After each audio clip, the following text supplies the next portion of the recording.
DGP Ramachandra Rao ಅವರ ವಿರುದ್ಧ ಕಚೇರಿಯಲ್ಲೇ ರಾಸಲೀಲೆ ನಡೆಸಿದ್ದಾರೆ ಎನ್ನುವ ಗಂಭೀರ ಆರೋಪ ಕೇಳೋಕೆ ಸಿಕ್ಕಿದೆ.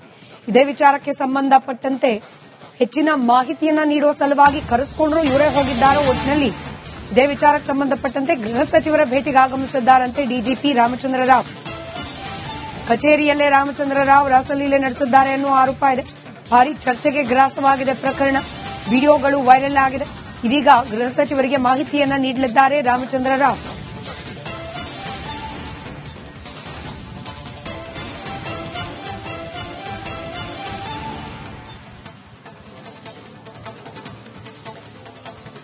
ವಿಡಿಯೋ ವೈರಲ್ ಆಗಿ ಸಾಕಷ್ಟು ಚರ್ಚೆ ಗ್ರಾಸವಾದ ಬಳಿಕ ಇದೀಗ ಗೃಹ ಸಚಿವರಿಗೆ ಮಾಹಿತಿಯನ್ನ ನೀಡುವ ಸಲುವಾಗಿ ಗೃಹ ಸಚಿವರ ಕಚೇರಿಗೆ ಆಗಮಿಸಿದ್ದಾರೆ ಡಿಜಿಪಿ ರಾಮಚಂದ್ರ ರಾವ್.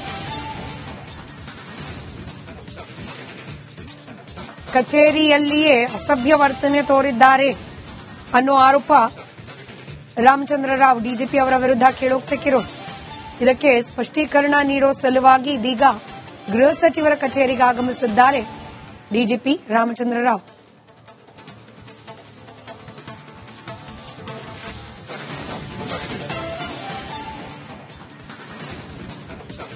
ಈ ವಿಚಾರಕ್ಕೆ ಸಂಬಂಧಪಟ್ಟಂತೆ ಖುದ್ದು ಡಿಜಿಪಿ ಕೂಡ ರಿಯಾಕ್ಟ್ ಮಾಡಿದ್ದಾರೆ. ಈ ಕಾಲದಲ್ಲಿ ಏನ್ ಬೇಕಾದ್ರೂ ಮಾಡೋ ಸಾಧ್ಯತೆ ಇದೆ. ಎಲ್ಲವೂ ಕೂಡ ಫ್ಯಾಬ್ರಿಕೇಟೆಡ್ ವಿಡಿಯೋಗಳು. ನನಗೂ ಇದನ್ನೆಲ್ಲ ನೋಡಿ ಆಶ್ಚರ್ಯ ಆಯ್ತು, ಶಾಕ್ ಆಯ್ತು. ಈ ವಿಡಿಯೋ ಸುಳ್ಳು ಅಂತ ಹೇಳಿ ಪ್ರತಿಕ್ರಿಯೆ ನೀಡಿದ್ದಾರೆ.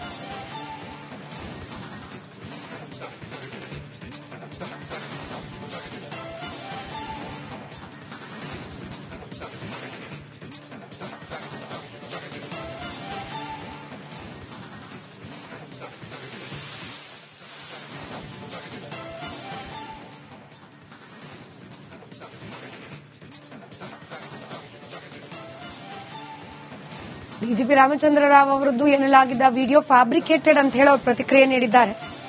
ಇದೆಲ್ಲ ವಿಚಾರಗಳನ್ನ ಗೃಹ ಸಚಿವರ ಬಳಿಯಲ್ಲಿ ಮಾತುಕತೆ ನಡೆಸಲಿಕ್ಕೆ ಇದೀಗ ಅವರು ಕಚೇರಿಗೇನೆ ಆಗಮಿಸಿದ್ದಾರೆ.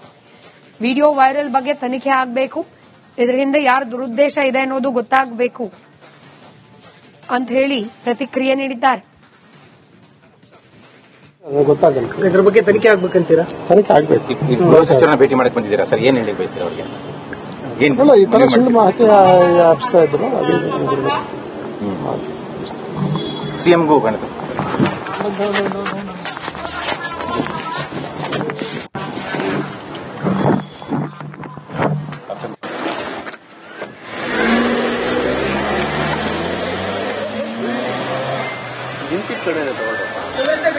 ಜೂಮ್ ಆಯ್ತಲ್ಲ.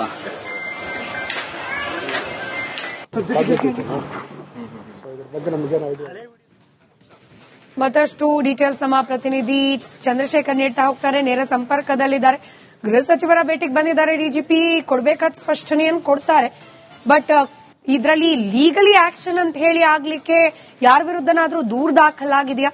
ಈ ಗೃಹ ಸಚಿವರ ಬಳಿಯಲ್ಲಿ ಬಂದರೂ ಕೂಡ ಡಿಜಿಪಿ ಅವರು ಏನ್ ಮಾತುಕತೆ ನಡೆಸೋ ಸಾಧ್ಯತೆ ಇದೆ ಅಂತ?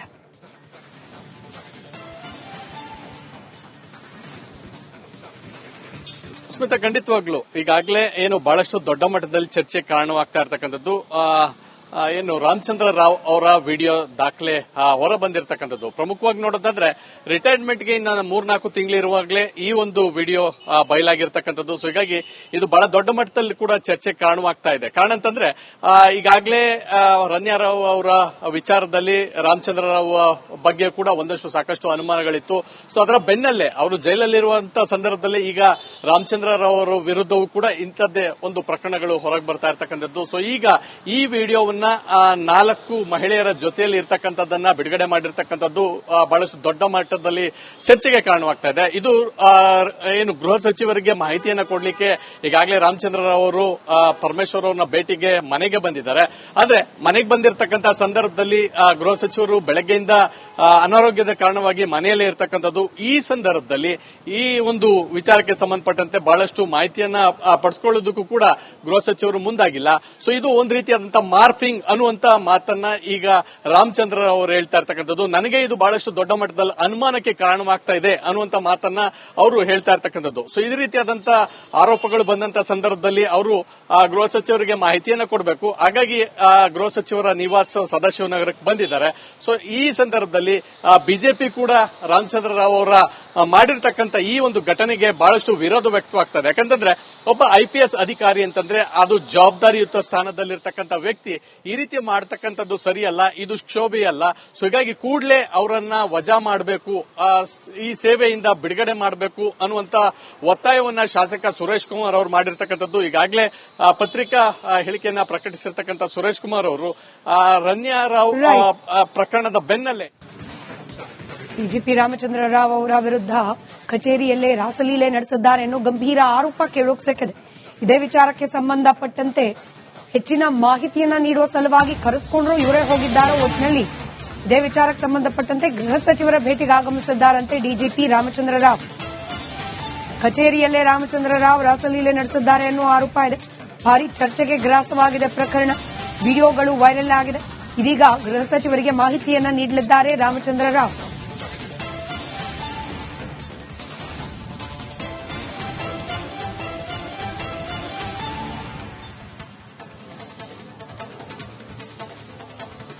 ವಿಡಿಯೋ ವೈರಲ್ ಆಗಿ ಸಾಕಷ್ಟು ಚರ್ಚೆ ಗ್ರಾಸವಾದ ಬಳಿಕ ಇದೀಗ ಗೃಹ ಸಚಿವರಿಗೆ ಮಾಹಿತಿಯನ್ನ ನೀಡುವ ಸಲುವಾಗಿ ಗೃಹ ಸಚಿವರ ಕಚೇರಿಗೆ ಆಗಮಿಸಿದ್ದಾರೆ ಡಿಜಿಪಿ ರಾಮಚಂದ್ರ ರಾವ್.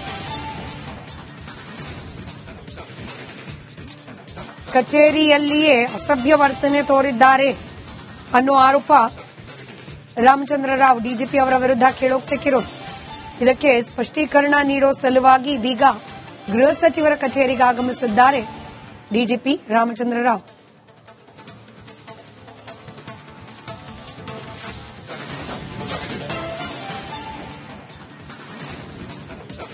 ಈ ವಿಚಾರಕ್ಕೆ ಸಂಬಂಧಪಟ್ಟಂತೆ ಖುದ್ದು ಡಿಜಿಪಿ ಕೂಡ ರಿಯಾಕ್ಟ್ ಮಾಡಿದ್ದಾರೆ. ಈ ಕಾಲದಲ್ಲಿ ಏನ್ ಬೇಕಾದ್ರೂ ಮಾಡೋ ಸಾಧ್ಯತೆ ಇದೆ, ಎಲ್ಲವೂ ಕೂಡ ಫ್ಯಾಬ್ರಿಕೇಟೆಡ್ ವಿಡಿಯೋಗಳು. ನನಗೂ ಇದನ್ನೆಲ್ಲ ನೋಡಿ ಆಶ್ಚರ್ಯ ಆಯ್ತು, ಶಾಕ್ ಆಯ್ತು. ಈ ವಿಡಿಯೋ ಸುಳ್ಳು ಅಂತ ಹೇಳಿ ಪ್ರತಿಕ್ರಿಯೆ ನೀಡಿದ್ದಾರೆ.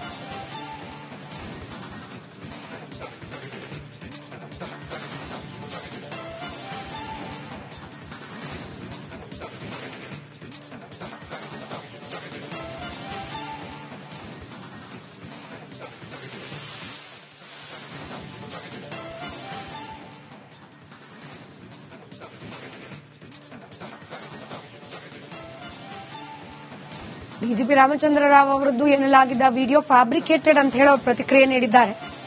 ಇದೆಲ್ಲ ವಿಚಾರಗಳನ್ನ ಗೃಹ ಸಚಿವರ ಬಳಿಯಲ್ಲಿ ಮಾತುಕತೆ ನಡೆಸಲಿಕ್ಕೆ ಇದೀಗ ಅವರು ಕಚೇರಿಗೇನೆ ಆಗಮಿಸಿದ್ದಾರೆ.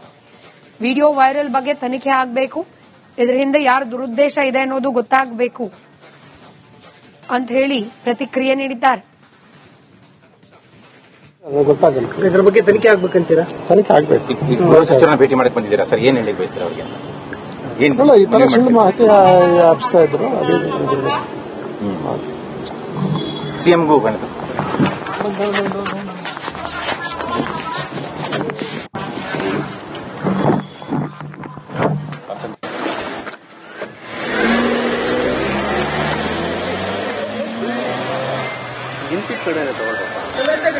ಜೂಮ್ ಐತಲ್ಲ,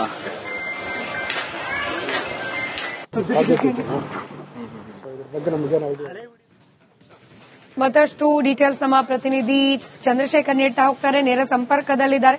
ಗೃಹ ಸಚಿವರ ಭೇಟಿಗೆ ಬಂದಿದ್ದಾರೆ ಡಿಜಿಪಿ, ಕೊಡಬೇಕಾದ ಸ್ಪಷ್ಟನೆಯನ್ನು ಕೊಡ್ತಾರೆ. ಬಟ್ ಇದರಲ್ಲಿ ಲೀಗಲಿ ಆಕ್ಷನ್ ಅಂತ ಹೇಳಿ ಆಗ್ಲಿಕ್ಕೆ ಯಾರ ವಿರುದ್ಧನಾದ್ರೂ ದೂರು ದಾಖಲಾಗಿದೆಯಾ? ಈ ಗೃಹ ಸಚಿವರ ಬಳಿಯಲ್ಲಿ ಬಂದರೂ ಕೂಡ ಡಿಜಿಪಿ ಅವರು ಏನ್ ಮಾತುಕತೆ ನಡೆಸೋ ಸಾಧ್ಯತೆ ಇದೆ ಅಂತ?